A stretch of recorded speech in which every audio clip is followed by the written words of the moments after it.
আসসালামু আলাইকুম বন্ধুরা, তোমরা সবাই কেমন আছো? আশা করছি খুবই ভালো আছো। তো কাছে এবং দূরে যে যেখান থেকে আমার এই ভিডিওটা দেখতেছো সবাইকে আমার তরফ থেকে অনেক অনেক ভালোবাসা। তো বন্ধু, এর আগের ভিডিওটা দিতে কিন্তু অনেক কদিন হয়ে গিয়েছিল। ঈদের ভিডিও আমি দিয়েছিলাম, যে ঈদের ভিডিওতে আমি বাবার বাড়ি গিয়েছিলাম। তো বন্ধু, এটা হলো তার পরের দিনের ভিডিও, যেহেতু আমি বাবার বাড়িতে ছিলাম। তার পরের দিনের ভিডিওটা একটু তোমাদের সঙ্গে শেয়ার করছি। দেখতে পাচ্ছ বন্ধুরা, এখানে এই যে আমাদের গাছ থেকে সকাল থেকে ভিডিও করা হয়নি, একটু দুপুর থেকে ভিডিওটা শুরু করলাম আমি। তো এখানে আমাদের গাছ আর কি, গাছ থেকে কাঁঠাল পাড়া হচ্ছে, সেই ভিডিওটা থেকে শুরু করলাম।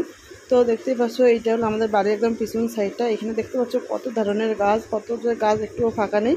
তো একদম বাগানের মতো। তো সেখান থেকে এই যে কাঁঠাল পাড়া হচ্ছে। তো কাঁঠালের গাছটা এত চিকন কি আর বলি। তো এখানে ওঠার মতো কেউ নেই। যেগুলো গাছে পাকা কাঁঠাল মানে পেকে যায়, সেগুলো এমনিতে পড়ে পড়ে ফেটে ভেঙে পড়ে যায়। তো সেই কারণে বাবা কী করলো, বলছে এমনিতেই গাছের যে কাঁঠালগুলো আছে সবগুলো পেরে রেখে দিবে, বাড়িতেই পাকবে, তো আস্তে আস্তে করে খাওয়া হবে। তারপর যেগুলো এইভাবে পাকতেছিল, তো পাড়ার সঙ্গে সঙ্গে যেগুলো পাকা ছিল পড়ার সঙ্গে মানে পড়ে পড়ে যাচ্ছে, পড়ার সঙ্গে সঙ্গে ফেটে যাচ্ছে। তো মা কী করতেছে, মা সবগুলো বীজগুলো আবার ওখান থেকে নিচ্ছে। তো কী আর করা, গাছের জিনিস। আর কাঁঠালের বীজ তো খুবই ভালো লাগে খেতে, আমার তো খুবই পছন্দ। আমার বাড়িতে বাবা মারও সবারই খুবই পছন্দ। সেই কারণে কালারগুলো এভাবে পেরে রাখতেছে আর বিচিগুলো সব নেওয়া হচ্ছে। তো সেখান থেকেই আমি ভিডিওটা করছি। এরকম গাছের জিনিস পাড়া হচ্ছে, দেখে তো বেশ ভালোই লাগছে। এই যে দেখতে পাচ্ছ বন্ধুরা, সব পড়ে পড়ে কীভাবে ফেটে যাচ্ছে। তো একদম গাছ পাকা কাঁঠাল দেখে কিন্তু বেশ কষ্ট হচ্ছে, যেহেতু কেউ খেতে পাচ্ছে না, সব পড়ে পড়ে নষ্ট হয়ে যাচ্ছে। তো এখান থেকে এই যে বিচিগুলো বার করে নেওয়া হচ্ছিলো। একদম অনেক উঁচুতে কাঁঠালগুলো যে দেখতে পাচ্ছ, একদম চিকন ডালে, একদম একদম মানে গাছের লাশ মাথায়। ওখানে উঠে কে পারবে? কেউ তো উঠে হাতেই পাবে না। আর যদিও বা উঠে, গাছ একদম চিকন পড়ার ভয় থাকে, সে কারণে কাউকে গাছে উঠিয়ে দেই না আমরা, কোনো বাচ্চা ছেলেকেও বা ছেলেকেও কাউকে উঠিয়ে দেই না। কিন্তু গাছের উপরটা অনেকটাই চিকন।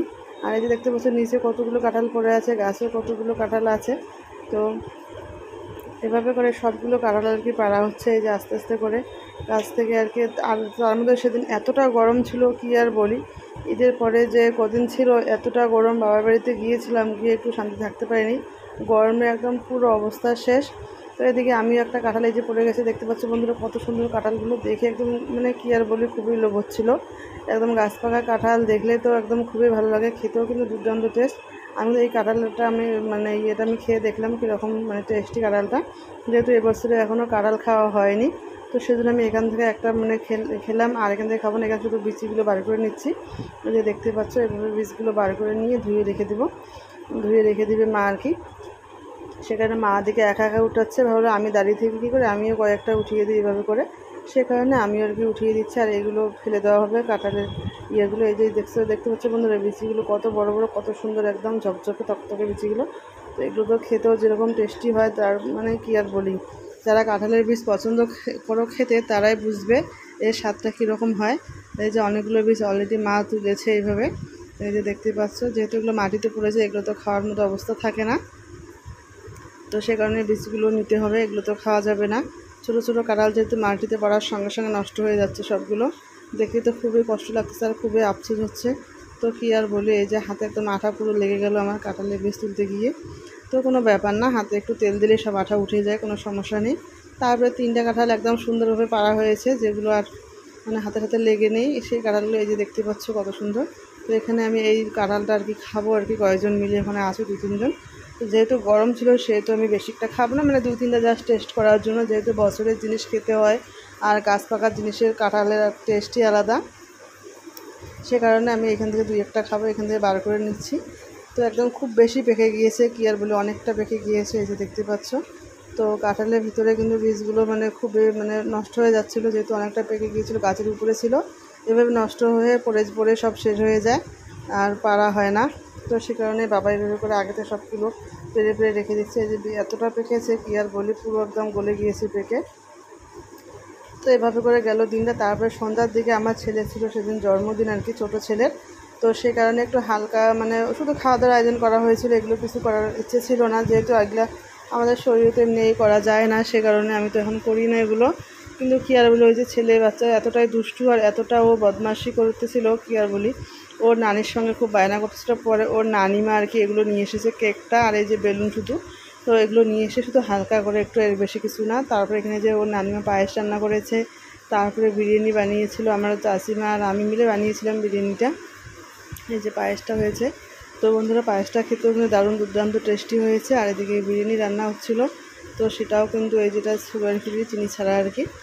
আর এদিকে বিরিয়ানি রান্নাও হচ্ছিলো আর কি, এদের দমে বসিয়ে দেওয়া হয়েছে। তো বন্ধু, এই ছিল জন্মদিনের ছেলের আর কি আয়োজন, বেশি কিছু না, শুধু একটু বিরিয়ানি বানানো হয়েছিল আর পায়েস, আর তার সঙ্গে ছিল কেক। যেহেতু ওই যে বায়না করা শুরু করে দিয়েছিল ওর নানিমা, সেই জন্য নিয়ে এসেছিলো। আর এদিকে ঘরটা হালকা করে একটু বেলুন দিয়ে সাজানো হচ্ছিলো, আর বেশি কিছু নয়। হালকার মধ্যে এই যে কেকটা ওর বসে আছে এভাবে করে মন খারাপ করে, ওর পাশে কেউ বসতেছে না জন্য। আর সেদিনটা এতটা গরম ছিল, কি আর বলি, গরমে তো সবার অবস্থা শেষ। সেই কারণে আর বেশি কিছু আয়োজন করা হয়নি, যেহেতু রান্নাবান্নার প্রশ্ন থাকে। আর এত গরমে এত কিছু রান্না তো কেউ পাচ্ছিল না সাহস। আর যেহেতু এখানে এসি নেই, আর আমাদেরও খুব কষ্ট হচ্ছিল, সে কারণেই সবারই গরমের অবস্থা খারাপ। তো কী আর বলি, হালকার মধ্যে দিয়ে ছেলের এই বার্থডেটা আর কি মানে করা হলো ওর নানুর বাড়িতে, যেহেতু বাড়িতে ছিলাম না। তো পুরো খুশি আর কি, যে দেখতে পাচ্ছ ওর মুখটা। ও একা একাই কেকটা কাটতেছিল, কাটতে কাটতে ছুরিতে একটু লেগে গেছে, সেটা আবার ও একা একাই খেয়ে নিল। তো আমরা বললাম, কী রে বাবা, সবাই কাউকে না খেয়ে তুই আগে খেয়ে নিচ্ছিস? তো বলে হাসতেছে, বলে আমার কেক আমি খাবো না, তো তোমরা আগে খাবে? হ্যাঁ, ওই জন্য বললাম ঠিক আছে, তোমার জন্মদিন, তোমার কেক কীভাবে কেমন করে খাও, কোনো সমস্যা নেই। তারপর আমি কাছে আসলাম, যেহেতু ও তুলতে পারছিল না, গলে যাচ্ছে, আমি হাতে করে নিয়ে ওকে খাইয়ে দেবো। এই যে দেখতে পাচ্ছ, এই যে। তারপর এই যে হাসতে হাসতে পুরো একদম শেষ, লজ্জা পাচ্ছে আমার ছেলেটা, দেখেই বোঝা যাচ্ছে কতটাও লজ্জা পাচ্ছে। তারপর এক এক করে এই যে বড়ো ছেলেকে খাইয়ে দিচ্ছি, সবাইকে এক এক করে আমি খাইয়ে দিব।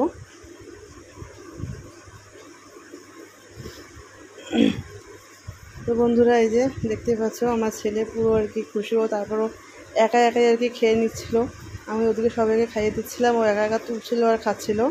তো এটাও খাবে, তো আমি বললাম না, আগে সবাইকে একটু করে দাও, তারপর এখন তুমি খাবে। তারপর ও সবাইকে একটু একটু করে দিচ্ছিল। তারপর দেখলাম ও পাচ্ছিল না। তারপর ওদিকে ওর মামা ফোন করেছিল, তার সঙ্গে কথা বলতেছিল, ও বলছে এই যে কেক খাওয়াবে বলতেছে। তাহলে মোবাইলে লাগতেছে না, কেকটা মোবাইলে নষ্ট হয়ে যাচ্ছে, সে কারণে ওর দাদা এসে মানে আমার বড়ো ছেলে এসে ওর হাত থেকে মোবাইলটা নিয়ে নিল। তো দুষ্টু ছেলে আর কি, যা হয় কিছু বলার নেই। তারপরে আমি কেকটা নিয়ে সবাইকে এক এক করে আর কি খাইয়ে দেবো আর কি, মানে দিয়ে দেবো, যেহেতু সবাই ঘরের মধ্যে আছে। তো এই যে কেকটা আর কি কেটে নিচ্ছিলাম। তো আমার ছেলে সবাইকে গিয়ে দিচ্ছিল, ছোটো ছেলে সবাইকে, আমি বললাম সবাইকে একটা একটা করে খাইয়ে দাও। তো সবাইকে খাইয়ে দিচ্ছিল।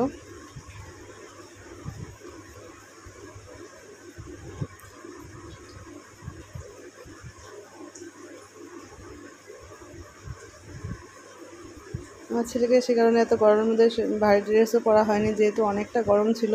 তো হালকা পাতলা ড্রেস ওকে পরিয়ে দিয়েছিলাম।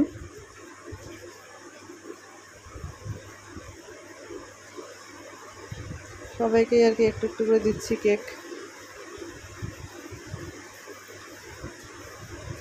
আমি একটু খেয়ে নিচ্ছি, আমাকেও তো খেতে হবে, যেহেতু কেক খাওয়ার জিনিসই।